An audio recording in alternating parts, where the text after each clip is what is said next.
नमस्कार साथियों, स्वागत है आप सभी का हमारे खुराना क्लासेस यूट्यूब चैनल पर। सबसे पहले आप इसको सब्सक्राइब करो, वीडियो को लाइक करो और चलिए आगे क्लास स्टार्ट करते हैं आज की।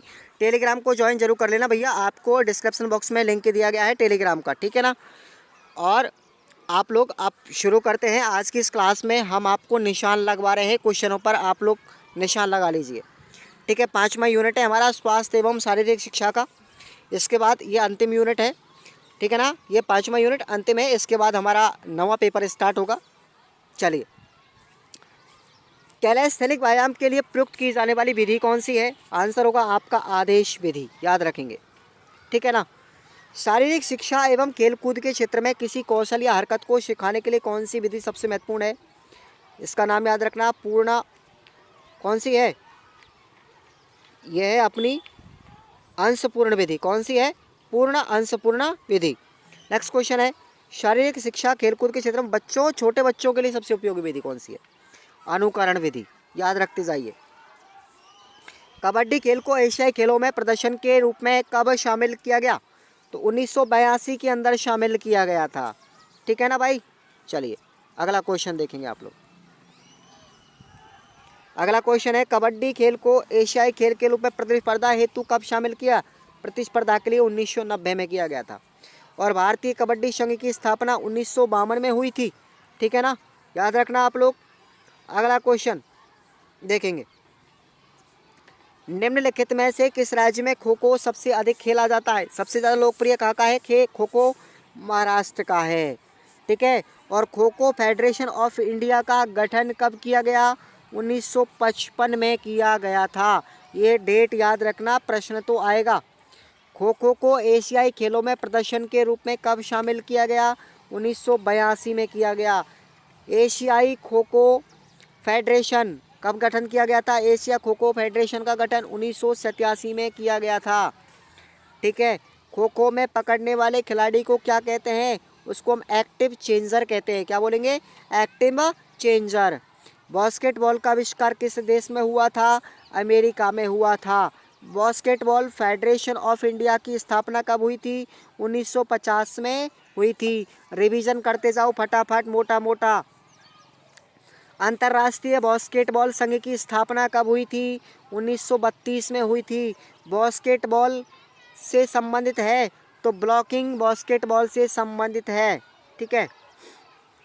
राजस्थान में किस खेल को राज्य खेल के रूप में अपनाया गया है? बास्केटबॉल को अपनाया गया है, ठीक है ना। हॉकी में सबसे पुराना क्लब, इसकी स्थापना कब हुई थी? 1871 में हुई थी। आधुनिक हॉकी खेलों का जन्मदाता किसे माना जाता है? इंग्लैंड देश को माना जाता है, ठीक है भाई। चलिए अगले क्वेश्चन पर हम आते हैं। देखिए, हॉकी का जो नियम है वो कब बनाए गए थे? 1883 में। हॉकी स्टिक का वजन अधिकतम कितना हो सकता है? 737 ग्राम। हॉकी मैदान में चिन्हित रेखाओं की मोटाई कितनी होती है? 75 mm होती है, ठीक है ना। स्कूप शब्द जो है किस खेल से संबंधित है? ये हमारा हॉकी से ही संबंधित है। चलो आ गया क्वेश्चन, इसको तो सब लोग जानते हो। भारत का एकमात्र खिलाड़ी जिसे भारत का सबसे बड़ा अवार्ड भारत रत्न दिया गया है, सचिन तेंदुलकर साहब हैं। और अभी पद्मश्री अवार्ड जो दिया गया है ना क्रिकेट के अंदर, पद्मश्री किसको दिया गया है? मोहम्मद शमी को दिया गया है। मोहम्मद शमी को दिया गया है, याद रखना, आने के चांसेस है, ठीक है ना। मोहम्मद शमी को पद्मश्री। अगला क्वेश्चन, अंतर्राष्ट्रीय क्रिकेट काउंसिलिंग की स्थापना कब हुई थी? 1909 में। Board of control for cricket in India यानी BCCI की स्थापना हुई थी 1928-29 में। क्रिकेट का एक दिवसीय वर्ल्ड कप कब प्रारंभ हुआ था? 1975 में हुआ था, ठीक है ना। One day world cup. 2020 world cup कब शुरू हुआ था? 2007 में हुआ था, ठीक है ना। क्रिकेट टेस्ट मैच कितने दिन का होता है? 5 दिन का होता है। क्रिकेट को तो सारे लोग जानते हो तुम, बिल्कुल, है ना। क्रिकेट को तो सब जानते हो, हालांकि मेरे से खेल इतना नहीं आते। अंतर्राष्ट्रीय वॉलीबॉल संघ, ठीक है ना, ये कब अस्तित्व में आया था? 1947 में आया था। टॉर बॉल किस रूप में जाना जाता है? हैंडबॉल के रूप में जाना जाता है। चलिए अगले क्वेश्चन पर आते हैं। बैडमिंटन, देखिए बैडमिंटन, अरे क्या हो गया भाई, ये क्या हो गया, बैडमिंटन। बैडमिंटन को एशियाई खेलों में सबसे पहले कब शामिल किया गया था, 1962 में किया गया था। भारतीय टेनिस संघ, इसकी स्थापना 1937 में हुई थी, याद रखते जाओ। और खेलों की जननी किसे कहा जाता है, मदर ऑफ गेम, जिम्नास्टिक को। ये तो अच्छा क्वेश्चन है भाई, इंपॉर्टेंट है। जिम्नास्टिक को कहा जाता है खेलों की जननी। चलिए अब आप लोग आते थोड़े अलग प्रश्नों की तरफ। शिक्षण विधियों का महत्व। देखो शिक्षण विधियाँ सब पढ़ के आए हो पूरी तरीके से, हर पेपर में तुमने पढ़ी है शिक्षण विधि, आगमनात्मक, निगमनात्मक, बहुत सारी है, ठीक है। खेल विधि, फ्रॉबेल विधि, सब पढ़ी है आपने। तो अब यहाँ पर आपको कम पढ़ने की आवश्यकता पड़ेगी। शिक्षण विधियों का महत्व है कि विधियाँ बालक के लिए सीखने का वातावरण बनाती हैं, और शिक्षण विधियाँ विषय वस्तु को सरल और सुबोध बनाती हैं। शिक्षण विधियाँ बालक में वांछित परिवर्तन लाती हैं। शिक्षण विधियाँ कार्य के प्रति लगन और कार्य की संपन्नता के लिए पृष्ठभूमि निर्मित करती हैं। विधियाँ चिंतन, निर्णय लेने की शक्तियों का विकास करती हैं। विधियाँ व्यक्तित्व के विकास में सहायक होती है, ठीक है ना। शिक्षण विधियों के सिद्धांत कौन कौन से हैं, क्रियाशीलता का सिद्धांत, रुचि का सिद्धांत, जीवन के साथ जोड़ने का सिद्धांत, चयन का सिद्धांत, पुनरावर्तन का सिद्धांत और विभाजन का सिद्धांत। याद रखना 6 के 6। चलिए आगे देखेंगे। कबड्डी में लोना की अवधारणा क्या है, ठीक है ना, अच्छा क्वेश्चन है। कबड्डी में कोई पक्ष 1 या 2 खिलाड़ी कम रहने पर मैच प्रारंभ कर सकता है, लेकिन जब उस पक्ष के सभी खिलाड़ी आउट हो जाएं तो अनुपस्थित भी आउट माने जाएंगे, और विपक्षी दल को इसमें क्या मिलेगा, लोना मिलेगा। तो याद रखना आप लोग। अगला क्वेश्चन है, कबड्डी खेल में बोनस का क्या महत्व है। बोनस रेखा का क्या मतलब है, तो कोई भी खिलाड़ी रेड करते हुए बोनस रेखा को पार करता है तो उसके अतिरिक्त 1 अंक दिया जाता है, लेकिन टीम में खिलाड़ियों की संख्या 5 से अधिक होने पर भी बोनस अंक दिया जाएगा, ठीक है भाई, याद रख लेना। खो खो की प्रथम महिला राष्ट्रीय प्रतियोगिता कब और कहाँ पर हुई थी, तो ये हुई थी 1961 में कोल्हापुर महाराष्ट्र के अंदर। ओके, अगला क्वेश्चन अपना सब पढ़ लिया आप लोग, ऑल ऑब्जेक्टिव में से आ जाएगा प्रश्न, तो एक नंबर का। बास्केटबॉल की शुरुआत कहाँ पर हुई थी, तो ये हुई थी डॉक्टर जेम्स ने स्मिथ ने अमेरिका के स्प्रिंगफील्ड कॉलेज में दिसंबर 1881 में बास्केटबॉल की शुरुआत की थी, ठीक है भाई। भारत में बास्केटबॉल कब शुरू हुआ था, भारत की बात करें तो 1935 में हुआ था, YMCA कॉलेज मद्रास चेन्नई के अंदर, ठीक है ना। अगला देखिए,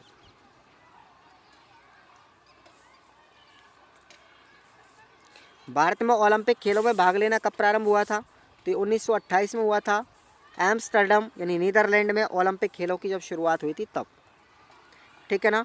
अब देखेंगे फ्लिक व स्कूप। फ्लिक व स्कूप में क्या अंतर है, दोनों में समझिए आप लोग अंतर। हॉकी में ढीली कलाइयों से स्टिक के नीचे के भाग में गेंद सटाकर कलाई के झटके से गेंद ऊंची उठा करके दूर भेजने को हम फ्लिक कहते हैं, जबकि कोहनी और कलाई के सारे स्टिक के नीचे वाले भाग को गेंद के बिल्कुल नीचे रखकर गेंद को ऊपर उछाला जाता है, इसको स्कूप कहा जाता है, ठीक है भाई। आगे देखिए, अगला जो क्वेश्चन है अपना है ये LBW की अवधारणा। ये सब लोग आप लोग जानते हैं, इंपॉर्टेंट है, लगा लो।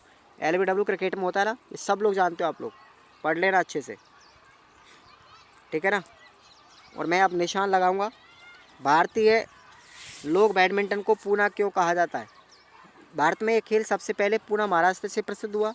इस खेल के नियम सबसे पहले 1870 में पूना में बने थे, इसलिए भारतीय लोग इसे पूना के नाम से पुकारते हैं, किसको, बैडमिंटन को। अब देखेंगे हम आगे,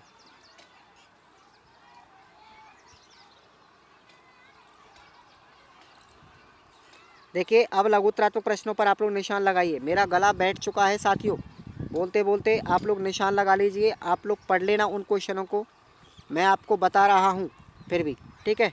चलिए देखिए, पहला क्वेश्चन तो ये कि बास्केटबॉल में ड्रिबलिंग और ब्लॉकिंग से क्या मतलब है।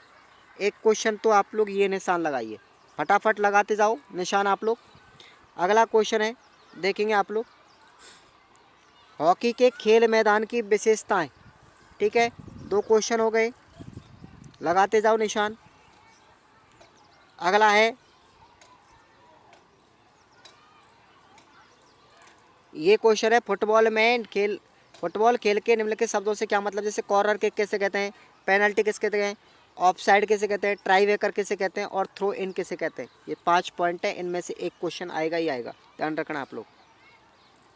जूडो के नियम और फाउलों का उल्लेख, लगाइए आप लोग निशान, ठीक है भाई, लगाते जाओ फटाफट।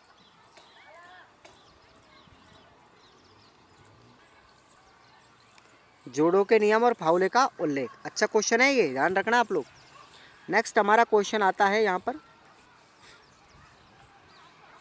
ये वाला, जिम्नास्टिक प्रतिस्पर्धा, जिम्नास्टिक स्पर्धा के प्रकार कौन कौन से हैं, ये वाला इंपॉर्टेंट क्वेश्चन है, ठीक है भाई। चलिए अगला क्वेश्चन है अपना, या बस इतना ही आपको याद रखना है, ठीक है। गोला फेंक का परिचय देते हुए इसके नियमों का उल्लेख कीजिए। और बात आती है निबंधात्मकों की, तो मैंने निबंधात्मक प्रश्न अपने ऐप पर बता दिए भैया, पूरे ऐप पर आप लोग पढ़ लेना जा करके, कोई टेंशन वाली बात नहीं है, ऐप खुराना क्लासेस पर। ओके, धन्यवाद।